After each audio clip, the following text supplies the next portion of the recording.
Okay. Good evening. I'd like to call to order the regular board meeting of the East Palo Alto Sanitary District.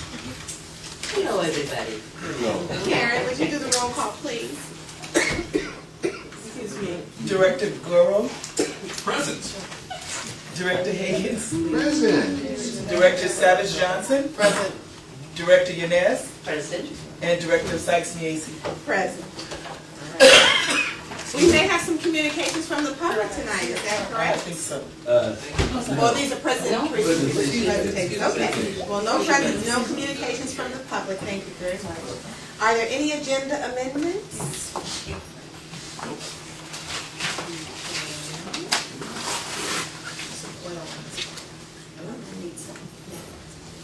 All right, no agenda amendments. All right, so we'll move on to item number 5, and this is approval of the board minutes for February 2nd. Thank you. February 2nd and February 13th. How say you? I move to approve. Second. Okay. So the minutes for February 2nd and 3rd have been moved and second. I guess we can do this as a joint. All in favor? Aye. Any opposed? Great, moving on. Item number 6. This is the resolution on 948 to pay bills. Madam President, has the Finance Committee recommended approval? Yes, we Yes, have. you know. I so move. I'll second. Been seconded by both. All right, so the item, resolution 948 has been moved and seconded for approval. All in favor? Aye. Opposed? All right, excellent. All right, consideration approval to authorize the general manager to publish Proposition 218 notification notice of public hearing to adopt a proposal of a 5-year sewer service charge rate increase. I had to read every single word of that because past experience, that's all. All right. Yes, Madam Chair, as you know, we had a meeting in October. We looked at a 5-year financial master plan and a 10-year forecast. Mr. Hamlet is here. He was the one that's been leading us in this discussion.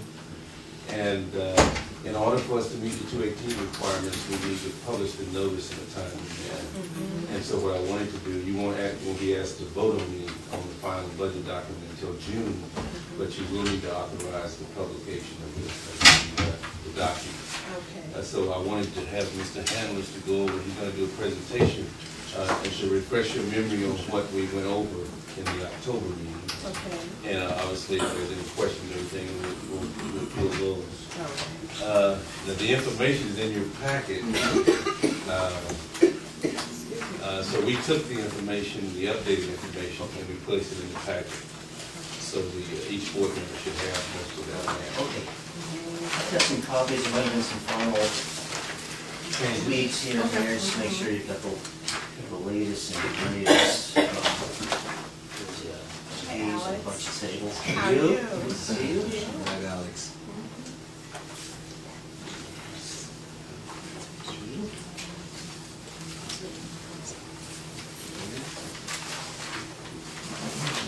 Thank you.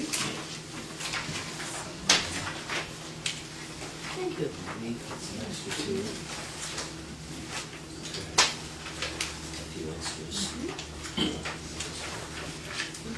Jeez, I don't know if I brought enough.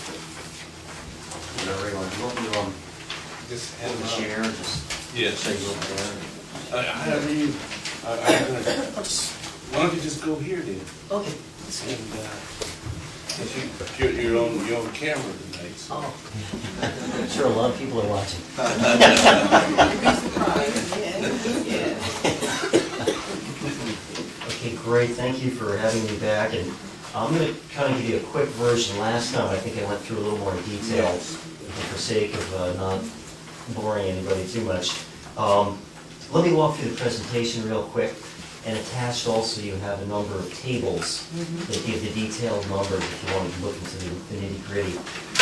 But basically, moving through this, I'm just going to move through this pretty quick. I'm going to skip over who you are. And again, to remind you of the objectives of our work was to give, we've worked for the district for a number of years.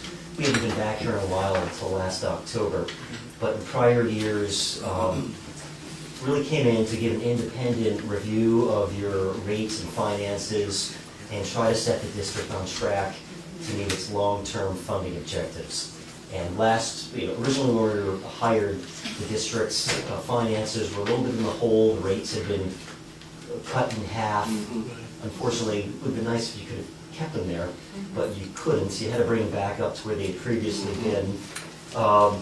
And right now, I think you're in pretty good financial health. You've restored the financial integrity. You're paying your bills. You're meeting your debt service coverage covenants. But you do have some financial challenges going forward, not just for ongoing operating cost inflation, but the treatment plant has got some capital needs, et cetera. So moving on into district finances, I'm just going to bump up to slide 6, and just remind everyone, it's really the sewer rates and charges that are really your underlying financial source of revenues. You've got to cover your costs of service, so you've got to make sure your rates are adequate to cover those. I mentioned I thought you restored your financial health. You have a decent amount of fund reserves now. Some of that's reserved for future expansion, but you've also got some in the bank for operating emergencies, capital emergencies, etc.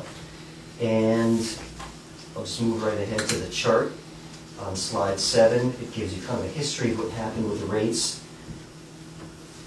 You've raised rates in three of the last 4 years, but they've been gradual rate increases, which is kind of what the plan has been all along, to look long-term and keep your rates gradually moving in the correct direction to meet your financial needs. And the good news is your rates are far below your 1990 rates. Had you just escalated those each year by 3.5% for cost inflation, your rates would have been a lot higher than they are now. So in the big picture, good job keeping the rates down and the expenses down, because that's really what drives the rates. And your rates certainly seem very reasonable compared to a lot of other agencies out there. So again, what we do, we develop some long-term cash flow projections. In the past, I know the district cut back the work week from 40 hours to 32 hours as a cost savings measure until the finances can be restabilized. So again, this is, I'm not recommending things one way or other. I'm just showing you what the numbers look like, both with the 32 and 40-hour work week. Again, with the cash flows, nobody has a crystal ball, but what we do is try to build in slightly conservative, reasonable future projections based on the best estimates we have now.